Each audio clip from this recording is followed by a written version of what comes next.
Enactus calls for students everywhere to take on the biggest challenges in their communities, to solve problems, to close gaps, to show the world what students can really do. Solving those problems, closing those gaps takes our very best. It takes designing all of our projects for true impact, developing those projects for full sustainability. If it takes 10 years to achieve it, then so be it.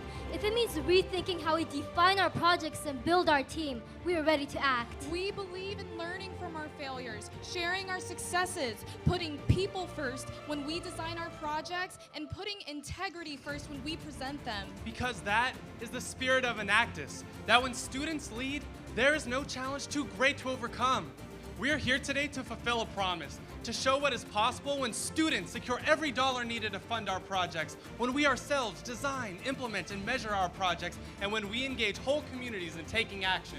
This is the story of our team as we gather to celebrate what students across the world are capable of what happens when bold ideas meet an unwavering commitment to see them through, when we make every year and every day a chance to push ourselves further than the last. If you wanted to transform an entire community, how would you do it? An entire local economy, where would you start? What if we could create a model that wasn't about solving a single problem, but instead a holistic approach to addressing multiple livelihood gaps across every key area of development: education, environmental sustainability, health and wellness, and economic opportunity? What if we could design multiple projects for maximum impact? If we did it right, we could fully transform lives, even whole communities. Here's what we would need. We would need a clear vision and a deep understanding of the people we are serving. We would need strong local partnerships and a team capable of handling a long-term commitment.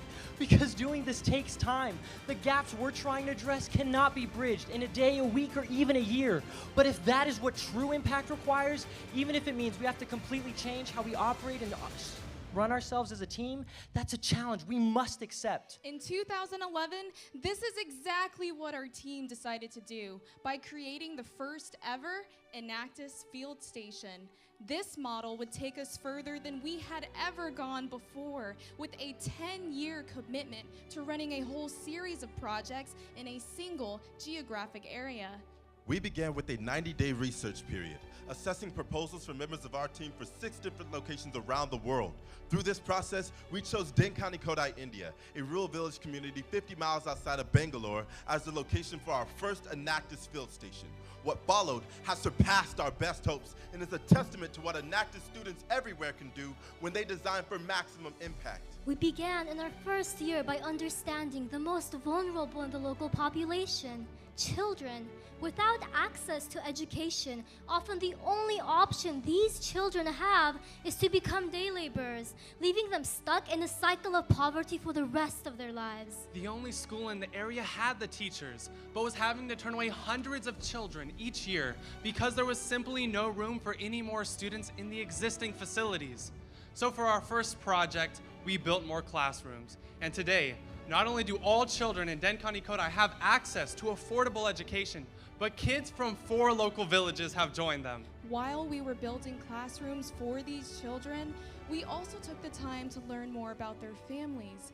We learned that many women in the community have been forced to become the main breadwinners for their families. Every morning, these women have to wake up before dawn to search for work. If they are lucky, a farmer or construction foreman might hire them for the day as laborers. They will work for 12 hours and make less than $2 for the entire day. In that same village, owning a single milk cow can earn you $4 a day. So what if these women were to become cow owners? The problem is that a cow costs what a day laborer would earn in a year and a half if they've saved all of their wages. The solution we came up with to close that gap has resulted in one of the best examples of entrepreneurial action in the history of our team, the Cow Bank. We buy surplus cows from local farms for just $500 each. We then give these cows to women who agree to repay the loan with a portion of the profit from the sale of milk. Every penny is then reinvested to provide even more cow loans. And that's not all. We purchased cow insurance for the full replacement value of the cow, eliminating the risk of women owing us money without a means to repay it. But none of this would matter if the women can't sell the milk. So we formed agreements with local milk wholesalers who have guaranteed the purchase of milk twice a day from every woman in our program. Since launching the Cow Bank in 2012, we have continued to strengthen it. adding new component projects, and providing women with the resources they need to be successful owners. The Cow Bank has been wildly successful. To date, every woman who has entered the program has been able to immediately more than double her daily income. Since the program began, 30 women have fully repaid their cow loans and not a single member has defaulted. And this does not even include the 80 calves that have been born, which has increased the impact even further. The Cow Bank is fully self-sustaining, but when we saw the impact it was having, we wanted to scale it as quickly as possible. Our model is so strong that since launching in 2012 with 12 cows, we've been able to raise the funds to double the size of the Cow Bank every year, from 12 to 25 and then to 50 cows last year. When we went to the competition last year, we made a promise that we would do it again and reach 100 cows this year. Today, we are here to tell you that we have kept our promise, not only to you, but to the people we serve. This year, we crushed our goal of raising $25,000 to bring the total to 100 cows. Over 100 women in the Dane County Kodai area have now escaped the cycle of grinding poverty, making themselves and their families self-sufficient. These entrepreneurs are bringing in over 29,000 rupees every day to the local economy, over 10 million rupees since the field station began. But the Cow Bank has been about so much more than economic impact. For the women involved, the even more noticeable impact is on their identity.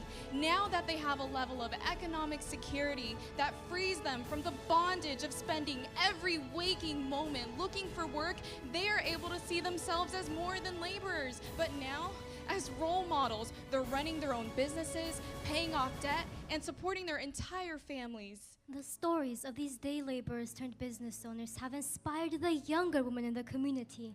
Girls like Jaijitra have been left without any hope of a bright future. They see themselves trapped with no opportunities to be successful or learn new skills. So this year, we conducted on-the-ground research, had conversations with young women like Jaiditra and their families, and launched our next field station project, a vocational training program for tailoring. We raised the funds, hired a teacher, rented a facility and sewing machines, purchased cloth, and approved a curriculum. Classes began in November, and today, 12 young women from ages 15 to 23 have graduated from this in-depth 6-month course where they learned how to tailor professionally. Now that they've graduated, these young women have the skills and the credentials to find jobs as seamstresses, providing them with a stream of independent income. We already have a microloan system in place, similar to the Cow Bank, so that in June, when the first class graduated, they were able to purchase their very own sewing machines. Our field station is transforming lives and life in this community at every level, and we see it in the over 100 families directly impacted by our projects. Like Ronnie's family. Once a laborer, she now takes care of her new cow, supporting her entire family with the income and giving her daughters a brighter future than becoming laborers themselves.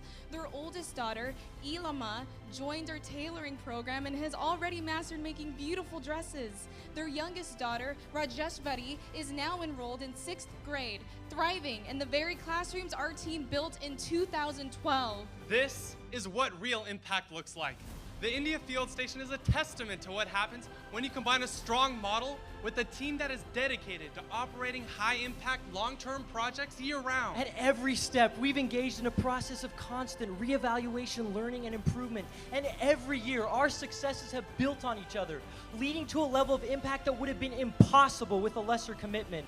5 years ago, we made the decision to become the kind of team capable of making that type of commitment.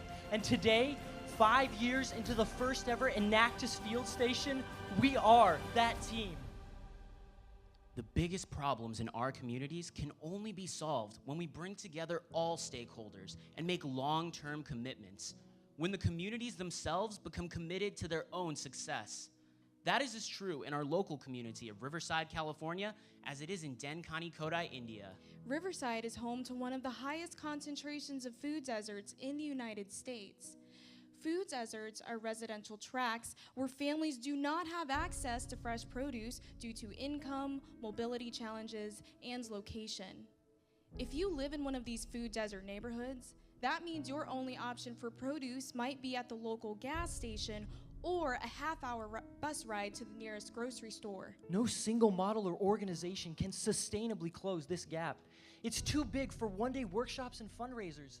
The solution has to be about more than health education. It has to provide access to healthy food. And in order to solve both of these problems, we need a far-reaching strategic solution that engages every level of the community. In 2013, we began working with our longtime partner, the Family Service Association, on creating just that. We brought our local city government on board and obtained a large public transportation bus to convert into a mobile grocery store. Because why should you take the bus to the grocery store when the store can take the bus to you? To keep our prices competitive and secure sustainable sources of fresh produce, we shared our vision with distributors and local growers. Understanding the impact that our project could have, they joined our cause, agreeing to the same wholesale prices that they normally offer to only large grocery chains. With our partnership and suppliers now in place, Mobile Fresh was ready to roll out. We created fresh stops at local schools, community centers, senior homes, and apartment complexes. People loved stepping onto a bus turned grocery store as they had over 30 different fruits and vegetables ready to greet them. Mobile Fresh offered everything from avocados to zucchinis, from strawberries to squash, and we were able to do all of this without charging more than the nearest grocery store. The tremendous response from the entire community helped our team quickly scale the project from 10 stops to 40 stops in just our first year of operation. Even surrounding counties began to ask Mobile Fresh to stop in their neighborhoods. As the project expanded, we added other grocery staples like bread, cereal, and dairy products. We even approved Mobile Fresh through the SNAP program so that our customers could use their EBT cards for payment. We met some amazing people along the way. People like Magdalena, who used to rely on her son to drive from an hour away to take her grocery shopping, but now has a renewed sense of independence every time she shops the bus. Our customers love seeing us every week empowered by the convenience and choice that Mobile Fresh provides. It's these relationships that remind us just how important Mobile Fresh is to the community. In our eyes, Mobile Fresh is so much more than just a project. It's a promise. Failure is not an option. We owe it to our community and the great people inhabiting it to make sure that our project doesn't end up as just another statistic. You see, the mobile grocery store model has already been tried in several cities throughout the United States. And each time so far, after the initial period of grant funding and media attention ends, so does the project. To keep the same from happening to Mobile Fresh, we needed to treat it as a social enterprise, but with a strong business model focused on operational sustainability. Our team drives the strategy behind sales and marketing, while our partner handles the day-to-day operations, including loading and driving the bus. Together, we make Mobile Fresh a sustainable and successful project. We start by building rapport and direct relationships with residents who live near each of our fresh stops. We knock on doors, hand out flyers, engage in community events, and make every shopper excited to spread the word about Mobile Fresh. After establishing each fresh stop, we continue market research, obtaining important feedback from shoppers to identify new ways to sustainably increase sales. Over the past year, we worked to understand the Mobile Fresh shopper, using human-centered design to critically analyze and improve areas like variety and customer experience. We also took full advantage of the advice and leverage provided by our Unilever Bright Future Partnership mentor, Dante McCrary-McLean. And with a letter of introduction from Unilever to every major grocery chain in our area, we were able to visit and get an inside look into the marketing, pricing, and promotional strategies of leading retailers. Combine that with the knowledge several of our team members gained during their amazing internship experiences last summer, and now we were ready to drive Mobile Fresh sales forward. We turned end caps into front of bus special features. We used pop-up displays to show off baskets full of our weekly specials. And we even took a page from the Sam's Club playbook and implemented our very own Fast and Fresh sampling station. On top of that, we installed new lighting fixtures and a sound system to improve overall aesthetics and customer experience. Now, as all of you in this room know, there are two ways to drive sales: increase the number of customers or increase basket size. And since making our latest improvements in February at 5 targeted stops, we've seen an increase in shoppers of 10%, an increase in dollars spent of 70%, leading to an overall revenue increase of 76%. Through our website, social media, free cooking videos, Even creating a children's book about the bus that we take to local schools, we're able to educate whole families and whole neighborhoods about how easy and fun nutrition can be. It's good for the community and it's good for business. And business is good. This year, we have increased our sales by 150%. We've proven our model is sustainable, and now we're proving it's scalable. Earlier this month, we retrofitted and launched our second new bus, allowing us to increase the reach and potential impact of our project. Our work with Mobile Fresh would not have been possible without strong, clear partnerships and authentic relationships. People would never let us stay in their communities if they felt we were only interested in making money or just getting a few photo ops. Instead, they see us as part of their community, and they see themselves as part of the success of our project. Because impact and sustainability are about people. Every meeting we hold, every hour we put in, every project, people, not quick results, not headlines, not even winning a competition. It's why we'll spend over a year researching and developing an idea before making it a project, and it's why we'll spend 10 years in one community to do it right. It's why we work on projects like Mobile Fresh and our India Field Station year-round, and are this year launching 2 new local projects, creating financial security for victims of domestic abuse and helping local homeowners cut water bills in half. After 25 years of building, striving, falling, and climbing, we are proud to be who we'll always be. The same thing we were when we started. A team of students who believe that entrepreneurial action can change the world. That Enactus isn't just a team. It's a promise.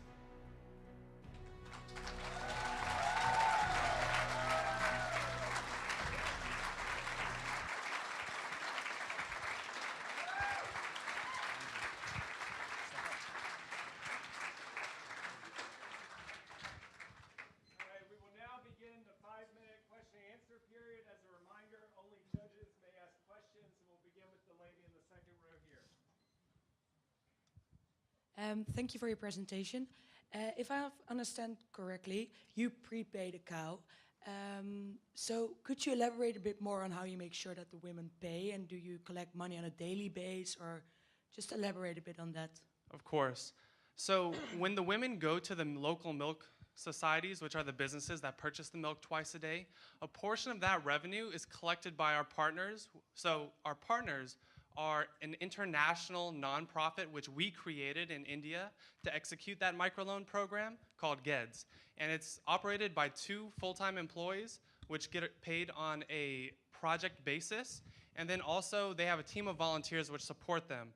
So for the women to repay those cow loans, all they have to do is go to the milk society, sell the milk, and take a portion of that to repay the loan. To date, we've had 0 women default on our loan, and it's also important to note the sustainability of this project. We created it at the very start to be completely self-sustaining. So if our team had to walk away, it would continue to thrive and grow on its own. On average, it grows by 30 cows every year, and that will continue to grow as the cow bank grows. And today, we're very happy to let you know that we have actually added 25 more cows, and we have 125 cows today. I'm looking for the entrepreneurial angle, the cow bank. So essentially, this is a financing program of the cows and making cows available to the community. So my question is, what entrepreneurial action did you guys take to find the seed capital for financing the cows? And then, as far as the milk production is concerned, have you done anything extraordinary to improve the milk production or the income productivity of the cows? So I'll tackle the first part of your question, then I'll pass it off to Brandon for the financing. There's a difference. One of the first things any member in our team learns is there's a difference between outputs and impact. You're absolutely right to question the entrepreneurial aspect of just providing money for cows. If we just gave Women and Cows India, that wouldn't necessarily be completely entrepreneurial. To achieve impact, the output creates the potential for them to become financially self-sustaining. But if they're going to get all the way, we have to answer a whole host of other questions. What happens if the cow gets sick? What happens if it dies? How do we sell the milk? As you mentioned in your question, how do we increase milk production? The beauty of the India Field Station is that we have created an entire model where all of those parts are in place so that once those women get those cows and get those assets, they can make it as financially self-sustaining providers for their family. And Brandon, if you want to talk a little bit about money. Sure. So this past year, I was the vice president of finance on our team, and our team is very proud of the fact that we're able to raise 100% of the funds needed to fund our projects like the Cow Bank single-handedly. So this past year, a strategy that worked very well for us was going out into the community and making targeted presentations to our local city government officials, our Riverside Chamber of Commerce, and a targeted list of alumni in order to secure funding for that project. The food bus is fantastic. It's a great project, but I was just thinking with more buses on the road, the CO2 output is going to increase as well. So what have you done to offset the negative environmental impact of the project? The what is going to increase? Could you just repeat that part? The CO2, the emissions from the buses on the road. Right, so this is an excellent part of this. Both buses that we have are completely run on natural gas. So that is something that was very important to us. We want to incorporate environmental sustainability into every aspect of the project that we do. Thanks, guys. You know, you guys could all get a job producing American Idol, I reckon. Now, one thing you said is that you guarantee purchase of milk for those with cows. But when do you reach peak cow? You must reach a stage. Great. So it's important to note that when these women sell to the local businesses, they're part of a much larger network which supplies milk to the entire state of Tamil Nadu, which Denkani Kodai is located in. So the demand for milk is so high in that state that, for example, it costs more than 12 hours of work in the field to buy a gallon of milk for these women. So when they go to these local milk societies to sell their milk, they're supplying a much larger network of manufacturers who create things like yogurt and cheese. And there's no way for us to overflood the market with cows or to sell too much milk where the price would drop. The fact is, the demand is way too high. I was going to ask how elastic the market is, but you answered it. Thank you. You're welcome.